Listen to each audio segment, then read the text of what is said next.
ರಕ್ತದಾನ ಶಿಬಿರ ಮಾಡ್ತಾ ಇದೀವಿ. ಯಾಕೆ ಮಾಡ್ತಾ ಇದೀವಿ ಅಂತ ಅಂದ್ರೆ ಒಂದೇನೋ ಒಂದು ರಕ್ತ ಕೊಟ್ರೆ ಒಬ್ಬ ಜೀವ ಉಳಿತದೆ. ಅದಕ್ಕೋಸ್ಕರ ರಕ್ತದಾನ ಶಿಬಿರ ಮಾಡಬೇಕು ಅಂತ ಹೇಳಿ ಒಂದು ರಕ್ತದಾನ ಶಿಬಿರನ ನಮ್ಮ ಆಲೋಚನೆಗೆ ಆಸ್ಪತ್ರೆಯ ವೈದ್ಯಾಧಿಕಾರಿ ತಿಳಿಸಿದ್ದಾರೆ. ಈಗಾಗಲೇ ಸುಮಾರು 60-70 ಜನ ರಕ್ತದಾನ ಶಿಬಿರ ಪಾಲ್ಗೊಂಡು ರಕ್ತ ಕೊಟ್ಟಿದ್ದಾರೆ. ಇನ್ನೂ ಸಹಿತ 3 ಜನ ಕೊಡಗೆ ತಯಾರಿದ್ದಾರೆ. ಅವ್ರು ಬಂದಿರ್ತಕ್ಕಂಥ ಎಲ್ಲ ರಕ್ತದಾನ ಕೊಡಕ್ಕೆ ಬಂದಿರ್ತಕ್ಕಂಥ ದಾನಿಗಳಿಗೆ ನಾನು ಅವ್ರಿಗೆ ಪೂರ್ಣ ಧನ್ಯವಾದ ಹೇಳಕ್ಕೆ ಇಷ್ಟಪಡ್ತೀನಿ.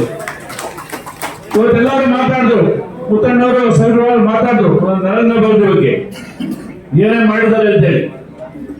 ಇವತ್ತು ನಾನೇನು ಇವಾಗ ಸ್ವಲ್ಪ ಜಾಸ್ತಿ ವಿದೇಶ ಪ್ರಯಾಣ ಮಾಡ್ತಾ ಇದ್ದೀನಿ. ಅಲ್ಲಿ ಇರ್ತಕ್ಕಂಥ ವ್ಯವಹಾರಗಳು ಅದು ಹೆಚ್ಚಿನ ಪ್ರಯಾಣ ಮಾಡ್ತಾ ಇದ್ದೀನಿ. ಇವತ್ತು ವ್ಯವಹಾರಗಳಿಗೂ ಗಮನ ಹರಿಸಿದ್ದೀನಿ. ಆದರೆ ವಿದೇಶ ಪ್ರಯಾಣ ಮಾಡಬೇಕಾದ್ರೆ ಕಳೆದ ಒಂದು 15 ಹಿಂದೆ ನಾನು ಕರ್ಗಿಸ್ತಾನ್ ಅಂತ ಹೇಳಿ ಒಂದು ಮುಸ್ಲಿಂ ರಾಷ್ಟ್ರಕ್ಕೆ ಹೋಗಿದ್ದೆ. ಅದು ಭಾರಿ ದೂರ, ಅದು ಯಾರು ಅಷ್ಟಾಗಿ ಜಾಸ್ತಿ ಹೋಗಲ್ಲ ಪ್ರವಾಸಿಗಳು. ಅಲ್ಲಿ ಹೋಗಿದ ಸಂದರ್ಭದಲ್ಲಿ ನಾನು ಸುಮಾರು ಆ ಒಂದು ಊರು ಬಿಟ್ಟು ಒಂದು 60-70 ಕಿಲೋಮೀಟರ್ ಒಂದು ಗುಡ್ಡಗಾಡು ಪ್ರದೇಶ, ಅಲ್ಲಿರ್ತಕ್ಕಂಥ ಪ್ರದೇಶದಲ್ಲಿ ಒಂದು ದೊಡ್ಡ ಬೆಟ್ಟಗಳು ಇರ್ತದೆ. 6-7 ಕಿಲೋಮೀಟರ್ ಹತ್ತೋಗ್ಬೇಕಾದ್ರೆ ಅಲ್ಲಿ ಮಳೆ ಇಲ್ಲ ಜಾಸ್ತಿ.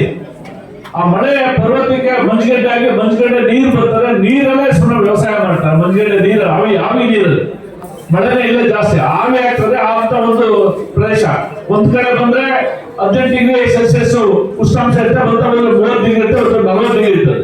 ವಿಚಿತ್ರವಾದ ದೇಶ. ಅಲ್ಲಿ ಹೋಗಿದ್ರೆ ಅಲ್ಲಿ ಒಂದು 10 ಕಿಲೋಮೀಟರ್ ಹತ್ಕೊಂಡೋದ್ರೆ ಅಲ್ಲೊಬ್ಬ ವಯಸ್ಸಾದವರು ಹಣ್ಣನ್ನು ಮುರಿದ್ರು. 2 ಜನ ಕುಡಿದ್ರು. ಅಲ್ಲೆಲ್ಲ ಮಾತಾಡ್ತಾರೆ. ಜಾಸ್ತಿ ಜನ ಬರೋದಿಲ್ಲ ಇಂಡಿಯನ್ಸ್. ನಾವು ಹೋಗಿದ್ವಿ. ಅಲ್ಲಿ ಇಂಥದಾಗ ಕಾಳ ಬೆಳ್ತಕ್ಕಂಥ ಹಣ್ಣು ಹಂಪು ಕೂಡ ಮಾಡ್ತಾರೆ. ಅಂದ್ರೆ ಉಪ್ಪಾಕಿ ತರ ಎಲ್ಲ ಇಲ್ಲ ಲಿಚ್ಚಿ ಅಂತ ಹೇಳಿ ಎಲ್ಲ ಮಾಡ್ತಾ ಇರ್ತಾರೆ. ಅಲ್ಲಿ ಹೋಗಿ ಅಲ್ಲಿ ಬೆಟ್ಟದೊಳಗೆ ಅಲ್ಲಿ ಕೇಳಿದವ್ರು ಎಲ್ಲಿಂದ ಬರೀ ವೇಲ್ ಫ್ರಾಮ್ ಅಂತ ಕೇಳಿದ್ರು. ಇಂಡಿಯಾ ಅಂತ. ಇಂಡಿಯಾ ಅಂತ ಕೇಳಿ ಅವರು ಬಂದು ಕುಣಿಸಿ ನೀರು ಕೊಟ್ಟು ಆ ಹಣ್ಣು ಕೊಟ್ಟು ಅವ್ರು ಕೇಳ್ತಾ ಇದ್ರು ಮೋದಿ ಬಗ್ಗೆ ಅವ್ರು ಅಷ್ಟು ತಿಳ್ಕೊಂಡವ್ರೆ. ಕಡೆ ನಮ್ ಫೋಟೋ ಕಟ್ಕೊಂಡು ಮೋದಿ ಫೋಟೋ ತೋರಿಸಿದ್ದು ಕೇಳಿ ಎಲ್ಲವೂ ಕೇಳಿದ್ರು. ಅಲ್ಲಿಗೆ ಆ ಪರಿಸ್ಥಿತಿ ಲೆಕ್ಕ ಹಾಕಿ ಎಷ್ಟು ವಿದೇಶದಲ್ಲಿ ಎಷ್ಟು ಹೆಸರು ಮಾಡಿದ್ದಾರೆ ಮೋದಿ ಅಂತ ಹೇಳಿ ಇವತ್ತು ನಾನು ಹೇಳಕ್ ಇಷ್ಟಪಡ್ತೀನಿ.